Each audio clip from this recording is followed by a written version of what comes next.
안녕하십니까. 이장희 한국외대 명예교수입니다. 오늘 저는 윤석열 집권 2년을 4가지 측면에서 평가하겠습니다. 첫째는 한반도의 평화의 관점에서, 둘째는 역사정의의 관점에서, 세 번째는 민생의 문제에서, 네 번째는 민주주의의 측면에서. 오는 5월 10일 윤석열 정부 집권 2년이 됩니다. 그런데 현재 한반도의 평화는 완전 파괴되고 민족 분단 극복의 희망은 전혀 보이지 않습니다. 민주헌정 상권 분립 기본 질서는 근본적으로 파괴되고 일제 식민지 강점에 대한 총체적 묵인으로 역사정의는 퇴행하고 부자 감세 정책으로 민중의 삶은 더욱 고달파집니다.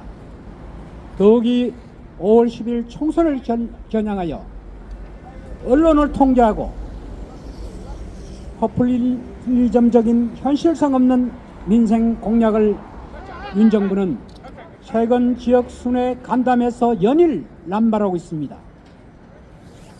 냉정하게 윤석열 집권 2년 중 주요 4가지 큰 문제를 중심으로 분석 평가해 보겠습니다. 첫째로, 지금 현재 한반도 평화의 시계는 도대체 몇입니까?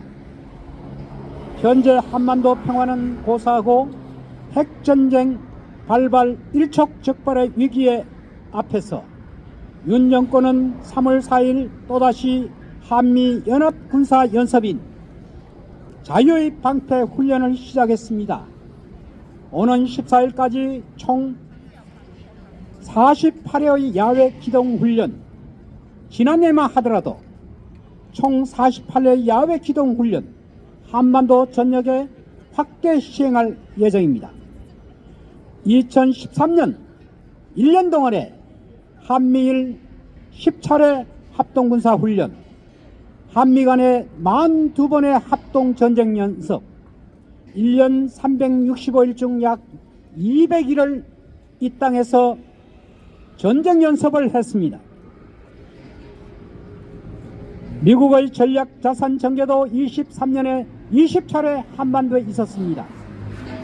이런 상황에서 남북 화해와 그리고 대화 접촉을 유도하고 주도해야 될 우리 통일부가 금년 초 자유의 북진 정책을 추진하자고 전쟁 선동을 하고 당장 실현성 없는 북한 인권 실태 폭로 홍보를 위한 국내외 조직화에 막대한 국가 예산을 투입해 대북 적대 관계만 고조시키는 통일교육에 열을 올리고 있습니다. 그 결과 정부는 한반도 평화 관리보다는 대북 적대적 말 폭탄을 북측에 날려 서해와 접경 지역의 군사적 긴장을 더욱 고조시키고 있습니다. 특히 남북 정상합의에 약속한 서해 북방 한계선 지역 그리고 비무장지대 접경 지역에서 어렵게 남북이 합의한 육해공 완충지대를 모두 일방적으로 폐기해버렸습니다. 뿐만 아닙니다.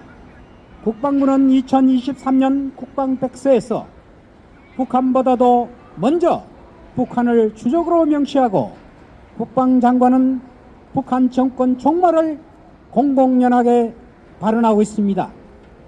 더욱 한심한 것은 작년 2023년 12월 한미 주도하에 유엔사 17개국 참전국 정상회의에서 한반도 유사 사태 때 유엔 안보리의 결의 없이 자동 개입을 결의한 1953년 7월 27일 워싱턴 선언을 다시 재결의하였습니다.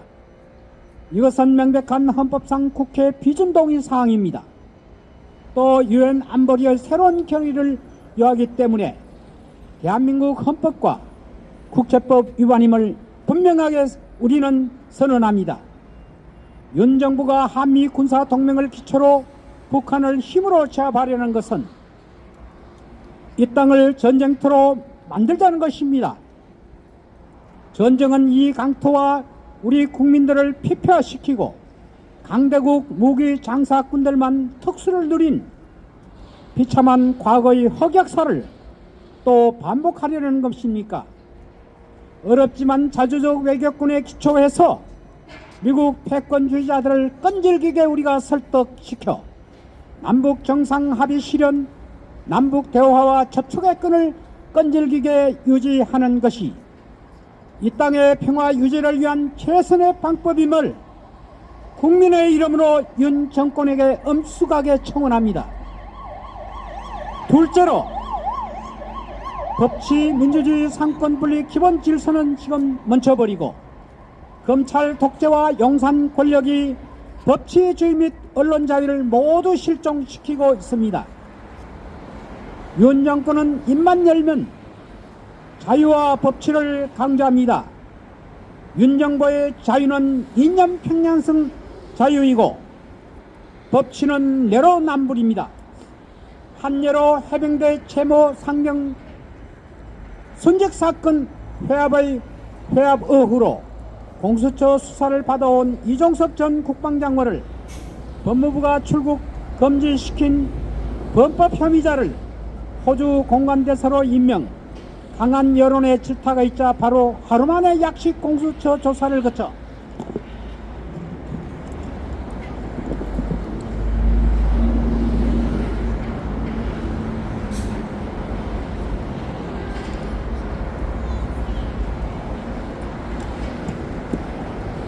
법무부가 출국 금지 해저 지시를 하여 몰래 오늘 출국시켰습니다. 이 나라 법은 고무줄인가요? 법은 왜 있는가요? 법은 만인 앞에 평등해야 합니다. 최근에 대통령의 10월 29일 이태원 참사의 실체와 책임 규명을 위한 국회 특별법을 포함하여 모든 국민의 민생에 관련된 국회 특별법에 대한 빈번한 거부권 행사는 법치주의보다는 제왕적 대통령이라는 인치로 나라를 다스리고 있는 것이 아닙니까? 그래서 지난 3월 10일 스웨덴 민주주의 다양성 연구소는 민국이 윤 정부 들어 독재화가 현재 진행 중이라는 보고서를 냈습니다.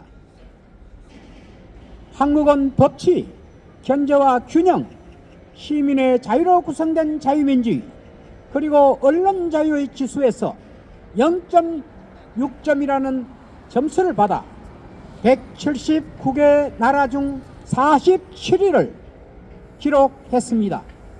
그 배경에는 비판적인 방송 언론에 대한 정부의 검열, 미디어의 자기검열, 언론 기자에 대한 탄압 등 언론 표현의 자유 위축이 큰 영향을 미쳤다고 합니다.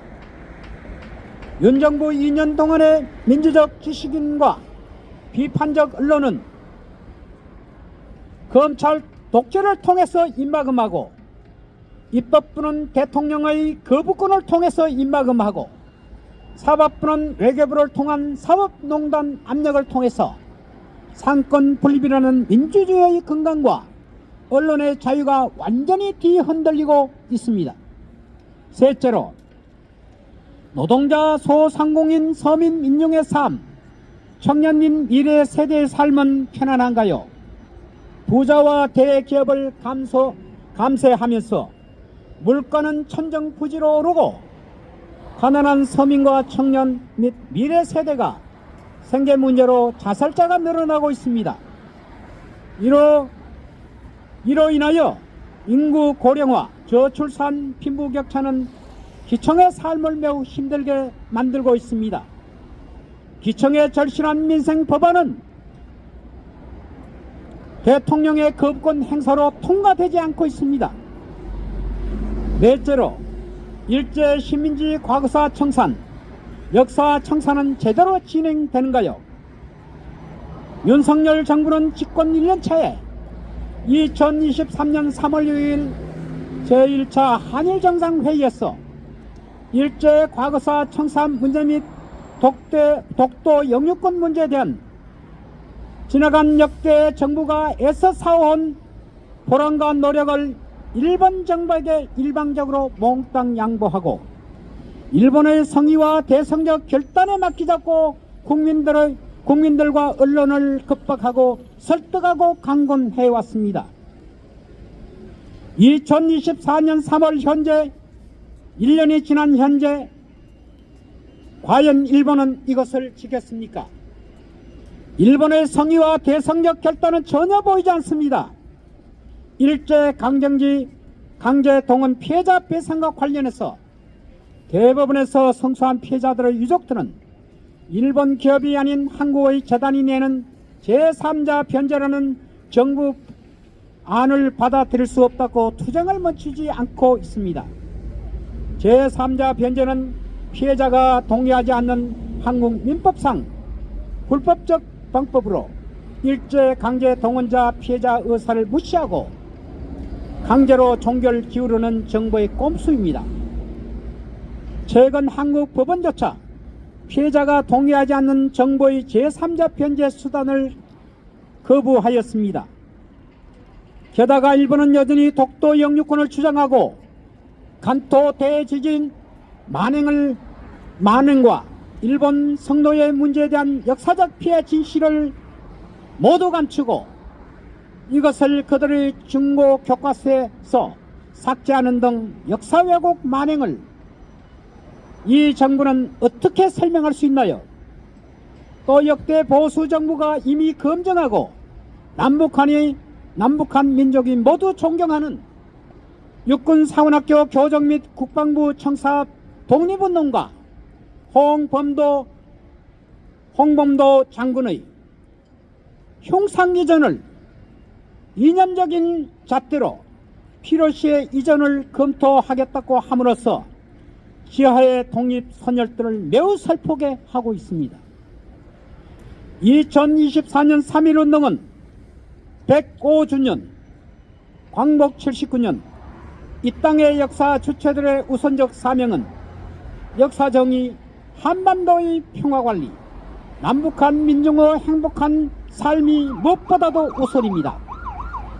그런데 이 모든 문제 해결은 1972년 보수 정권 하에 남북 정상이 합의한 자주평화민족 대단결의 7.4공동 성명의 3대 정신을 남북이 확고하게 실천한 데서 출발한다고 저는 믿습니다. 대한민국 헌법에 기초한 상해 임시정부 법통에 기초한 자주적인 대한민국, 조국의 평화통일 사명, 인간의 기본적인 인권, 상권 분립에 기초한 민주적 기본질서, 이것이 우리나라와 민족의 기본이며 헌법의 기본 핵심 가치입니다. 이것이 역사정의, 분단극복, 그리고 편안한 민중의 삶의 기초라고 봅니다. 결론적으로 윤석열 집권 2년은 헌법의 핵심 가치를 무시하여 평화적 통일 사명, 상권 분립 민주 기본질서, 기본권이라는 민중의 삶, 역사정의, 신민지 청산이라는 이 네 가지 측면에서 민주적, 역사적, 민족적, 시대적 사명을 모두 퇴행시켰다고 저는 결론 짓습니다. 감사합니다. 전쟁을 부르는 전쟁 연습 반대한다.